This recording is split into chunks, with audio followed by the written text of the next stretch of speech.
Be warned, the DNA detectives are on the prowl. Whatever skeletons may be lurking on your family tree or in your closet, whatever crimes you may have committed, whatever associations you may have with those on the most wanted lists, the police state is determined to ferret them out. In an age of overcriminalization, round-the-clock surveillance, and a police state eager to flex its muscles in a show of power, we are all guilty of some transgression or other. No longer can we consider ourselves innocent until proven guilty. Now we are all suspects in a DNA lineup waiting to be matched up with a crime. Suspect state, meet the genetic panopticon.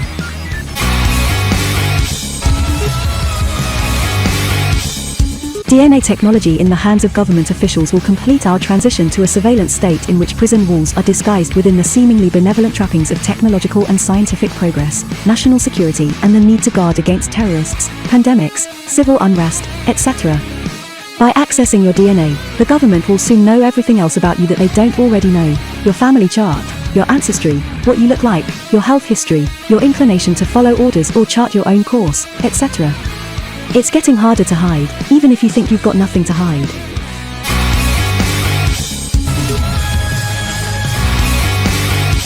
Armed with unprecedented access to DNA databases amassed by the FBI and ancestry websites, as well as hospital newborn screening programs, police are using forensic genealogy, which allows police to match up an unknown suspect's crime scene DNA with that of any family members in a genealogy database, to solve cold cases that have remained unsolved for decades. By submitting your DNA to a genealogical database such as Ancestry and 23andMe, you're giving the police access to the genetic makeup, relationships, and health profiles of every relative, past, present, and future, in your family, whether or not they ever agreed to be part of such a database.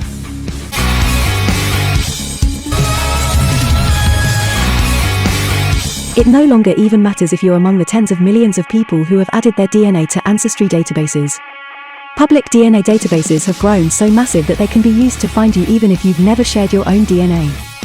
That simple transaction, a spit sample or a cheek swab in exchange for getting to learn everything about one's ancestral makeup, where one came from, and who is part of one's extended family, is the price of entry into the suspect state for all of us. After all, a DNA print reveals everything about who we are, where we come from, and who we will be. It can also be used to predict the physical appearance of potential suspects. It's what police like to refer to a modern fingerprint.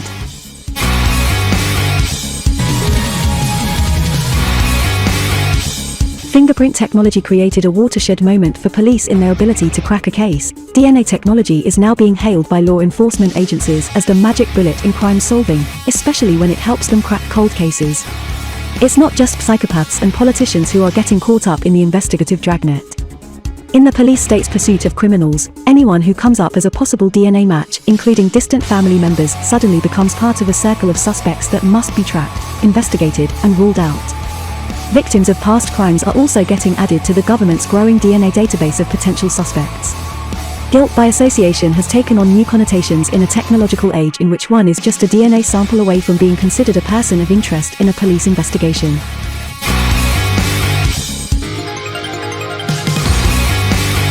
The government was required to at least observe some basic restrictions on when, where, and how it could access someone's DNA.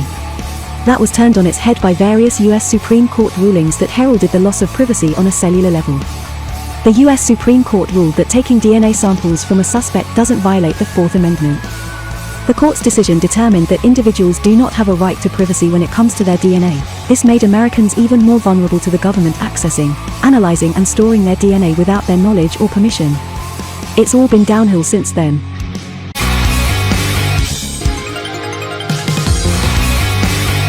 Rapid DNA machines about the size of a desktop printer, highly unregulated, far from foolproof, and fast enough to produce DNA profiles in less than 2 hours allow police to go on fishing expeditions for any hint of possible misconduct using DNA samples.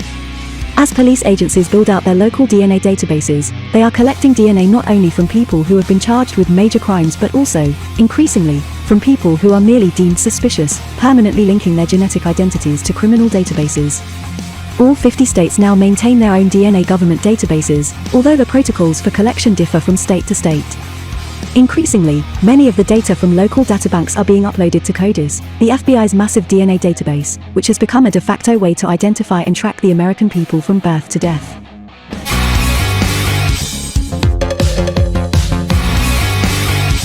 These DNA databases do away with any semblance of privacy or anonymity.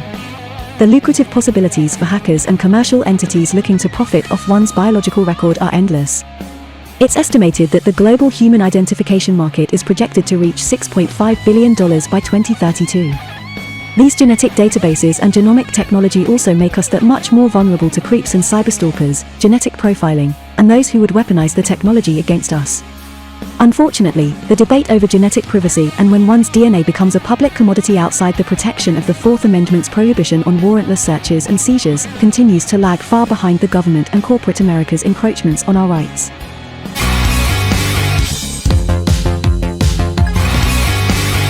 Legislative efforts and legal challenges in recent years have focused on the protocols surrounding when police can legally collect a suspect's DNA. The question of how to handle shed or touch DNA has largely slipped through without much debate or opposition. We all shed DNA, leaving traces of our identity practically everywhere we go. In fact, the garbage you leave for curbside pickup is a potential gold mine of this sort of material. All of this shed or so-called abandoned DNA is free for the taking by local police investigators hoping to crack unsolvable cases. Shed DNA is also free for inclusion in a secret universal DNA databank.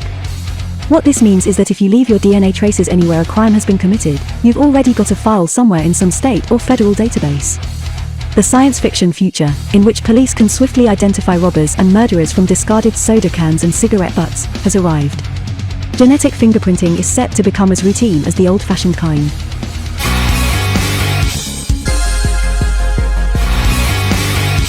Technologies are infallible. DNA evidence can be wrong, either through human error, tampering, or even outright fabrication, and it happens more often than we are told. What this amounts to is a scenario in which we have little to no defense against charges of wrongdoing, especially when convicted by technology, and even less protection against the government sweeping up our DNA in much the same way it sweeps up our phone calls, emails, and text messages. It's only a matter of time before the police state's pursuit of criminals from the past expands into genetic profiling and a preemptive hunt for criminals of the future. Solving unsolved crimes is a noble objective, but it occupies a lower place in the American pantheon of noble objectives than the protection of our people from suspicionless law enforcement searches. Make no mistake about it, your DNA can be taken and entered into a national DNA database if you are ever arrested, rightly or wrongly, and for whatever reason. Perhaps the construction of such a genetic panopticon is wise. But I doubt that the proud men who wrote the Charter of Our Liberties would have been so eager to open their mouths for royal inspection.